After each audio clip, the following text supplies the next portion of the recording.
नमस्कार, मैं वीरेंद्र शुक्ला आप सभी को अपने इस चैनल पर स्वागत करता हूँ। मैंने इस चैनल को कहानियों का चैनल बनाया है और कहानियों के माध्यम से आप लोगों से जुड़ने की अपेक्षा की है। मुझे आशा है आप सभी को मेरी कहानी पसंद आए। चलिए, समय को न गंवाते हुए मैं कहानी की तरफ चलना चाहता हूँ।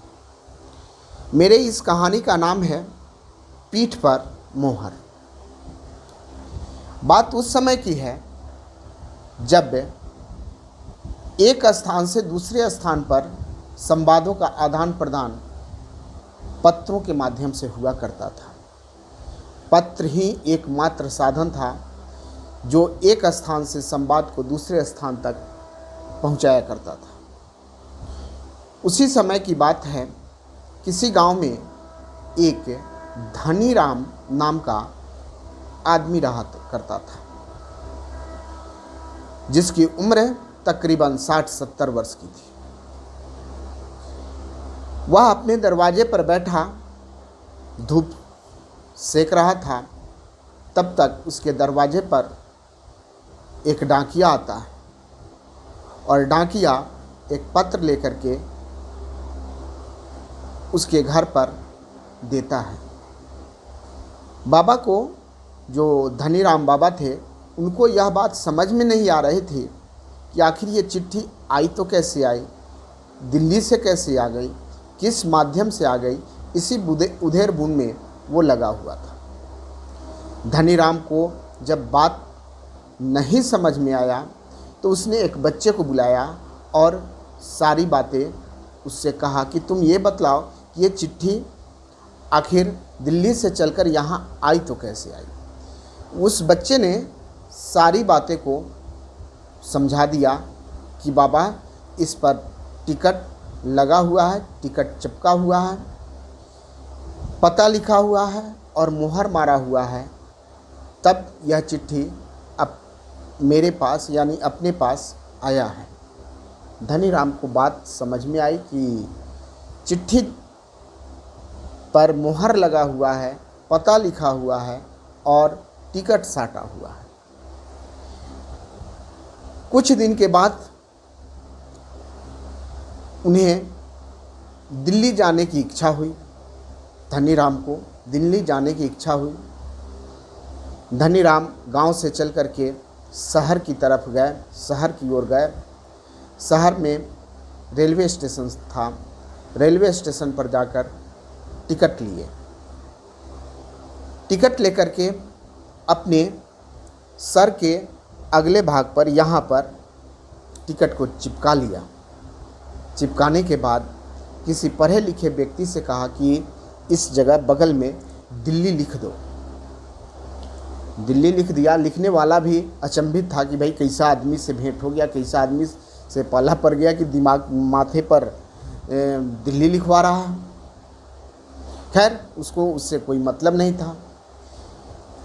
टिकट साटने के बाद, दिल्ली लिखवाने के बाद बोगी में ट्रेन लगी हुई थी, बोगी में बैठ गए। ट्रेन चल पड़ी। कुछ देर के बाद, कुछ दूरी तय करने के बाद टिकट चेकर आता है। वहाँ पर सीट पर 2-4 और व्यक्ति बैठे हुए थे। सभी से टिकट का डिमांड करता है, मांग करता है। सभी ने बारी बारी से टिकट टीटी को दिखलाता है। जब धनीराम के पास टिकट चेकर आया तो धनीराम तो टिकट लिए हुए थे, लेकिन वो अपने सर के अगले भाग पर चिपकाए हुए थे। वो अपना सर ऊपर करके दिखलाता है टीटी बाबू को और फिर सर नीचे कर लेता है। तब तक इतने में टिकट चेकर दूसरे का टिकट चेक करने लगता है। फिर मुड़ करके आता है, कहता है बाबा टिकट दिखलाओ ना। बाबा को, उस धनीराम को समझ में आया कि शायद यह मेरे टिकट को सही से नहीं देख पाया है। तो उसने सर को फिर से ऊपर इस तरह से किया और कुछ देर के बाद फिर सर को नीचे कर लिया। इतने में टिकट चेकर दूसरे का टिकट चेक करने लगा। उसका दूसरे का टिकट चेक करते करते फिर बाबा के पास आता है और सोचता है, कहता है कि बाबा आपसे बार बार कह रहे हैं कि टिकट दिखलाइए, लेकिन आप दिखला नहीं रहे हैं। शायद बाबा को फिर समझ में आया कि अब की बार नहीं देखा है, अब की दिखला ही देते हैं। और उसने अपने सर को ऊपर करके इस तरह से कुछ देर तक किया। तब तक टीटी का ध्यान दूसरे यात्री पर चला गया और फिर वह टिकट नहीं देख पाया। वो टीटी तो नहीं समझ पा रहा था कि बाबा ने, धनीराम ने टिकट को यहाँ पर चिपकाए हुए हैं, और फिर सर नीचे कर लिया। फिर मुड़ करके टिकट चेकर गुस्से में लाल होकर के कहता है, अरे बाबा, मैं तुमसे उस समय से टिकट का डिमांड कर रहा हूँ और तुम टिकट दिखला ही नहीं रहे हो। तुम बहुत बदतमीज किस्म के आदमी हो। और गुस्से से लाल टीटी ने उससे रहा नहीं गया और वह जूता निकाल करके 2 जूता उस बुजुर्ग आदमी के पीठ पर जड़ दिया। बाबा को यानी धनीराम को बहुत गुस्सा आया और गुस्सा आने के बाद उसने टीटी से कहा, अरे कैसा मूर्ख टीटी है, टिकट साटा हुआ है माथ पर और मोहर मार रहा है पीठ पर। सभी लोग वहाँ हंस पड़े और ये कहानी समाप्त होता है। आपको ये कहानी कैसी लगी ये ज़रूर कमेंट करके बतलाइएगा।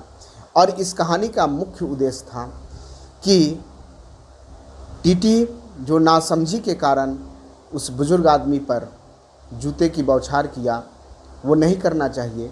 उसे उस बुजुर्ग आदमी की बातों को समझना चाहिए, तब जा कर के उस पर जूते की बौछार करना चाहिए।